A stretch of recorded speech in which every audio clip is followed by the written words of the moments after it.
Bienvenue sur LinguaWire français B1. Aujourd'hui, deux histoires. La lutte contre les gangs en Équateur et l'enquête après la mort mystérieuse de 14 éléphants au Kenya. Pour vous aider à comprendre cet épisode, retrouvez les transcriptions, les traductions en anglais et le vocabulaire expliqué sur linguawire.com.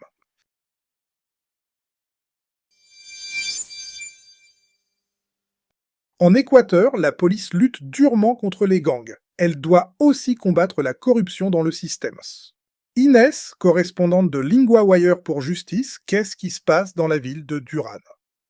Louis, la ville est décrite comme un endroit très contrôlé par les gangs. La police dit qu'elle doit affronter des criminels, mais aussi des personnes corrompues dans ses propres rangs.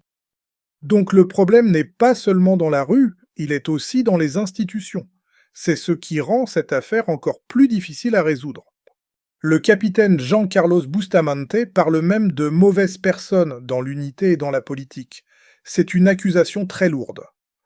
Oui, et il dit qu'il ne peut faire confiance qu'aux policiers qu'il a choisis lui-même. Il dirige une petite équipe qu'il connaît bien, justement parce qu'il pense qu'il y a des fuites et des complicités. Et sur le terrain, comment cela se voit concrètement? La scène est très tendue. Au coucher du soleil, son équipe entre dans un quartier pauvre. Les fenêtres sont fermées par des grilles, les habitants parlent nez très peu, par peur.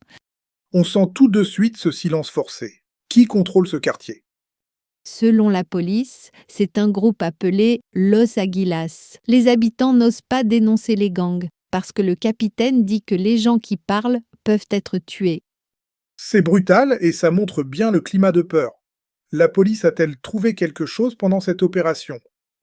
Oui, l'équipe va dans une maison abandonnée où elle pense que des armes ont été cachées. Les policiers trouvent 2 pistolets et des munitions pour un fusil d'assaut. Donc ce n'est pas seulement une opération de présence, il y a aussi des preuves matérielles. Exactement. Et un détail important, c'est qu'un des pistolets était rouillé, mais l'autre était prêt à être utilisé. Cela montre que ces caches d'armes peuvent encore servir très vite. Cette histoire dit aussi quelque chose de plus large sur le pays, non? Oui, cela montre que la lutte contre la drogue devient aussi une lutte pour garder la confiance dans la police, la justice et l'État. Et quand la peur empêche les gens de parler, la police travaille presque à l'aveugle.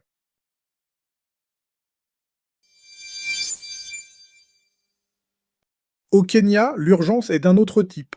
14 éléphants sont morts et les autorités cherchent encore la cause.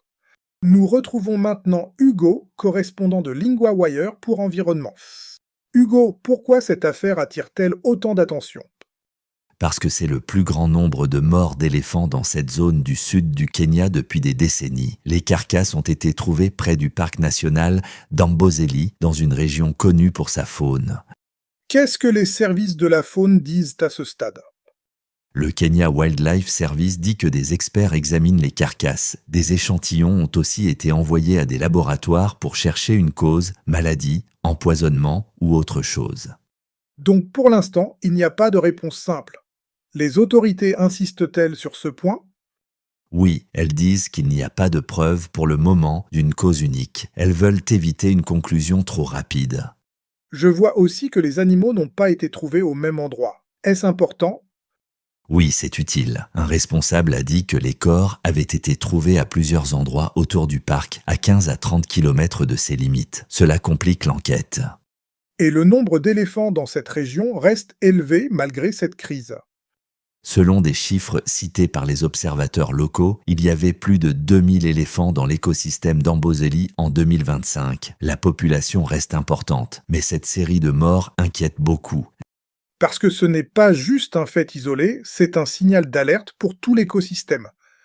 Exactement. Les autorités disent aussi que c'est la première fois depuis des décennies qu'une mortalité aussi grande est enregistrée dans la région où la lutte contre le braconnage avait bien avancé.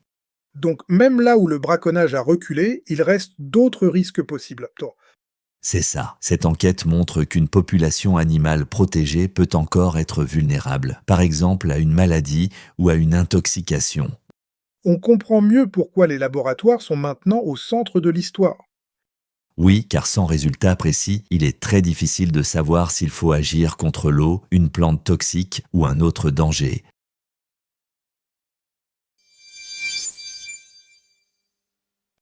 1. Vocabulaire, la mort des éléphants. L'échantillon masculin, c'est une petite partie qu'on prélève pour l'analyser. Dans l'histoire, des échantillons ont été envoyés à des laboratoires.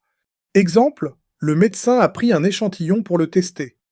Le laboratoire, c'est l'endroit où l'on fait des analyses.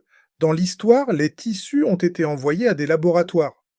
Exemple, le laboratoire donne les résultats demain. La carcasse, c'est le corps d'un animal mort. Dans l'histoire, les experts examinent les carcasses des éléphants. Exemple, les gardes ont trouvé la carcasse près du lac. 2. Grammaire, être envoyé à. On utilise être envoyé à pour parler d'une chose qu'on fait partir vers un lieu ou un service. Exemple 1, des échantillons ont été envoyés à des laboratoires.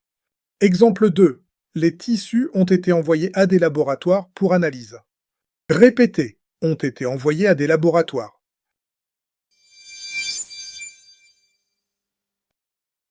LinguaWire isn't only a podcast. Every day, the lead story becomes a personal language lesson in your classroom. Each lesson covers reading, vocabulary, grammar, writing, and listening, all built from today's real news story. Start today on linguawire.com.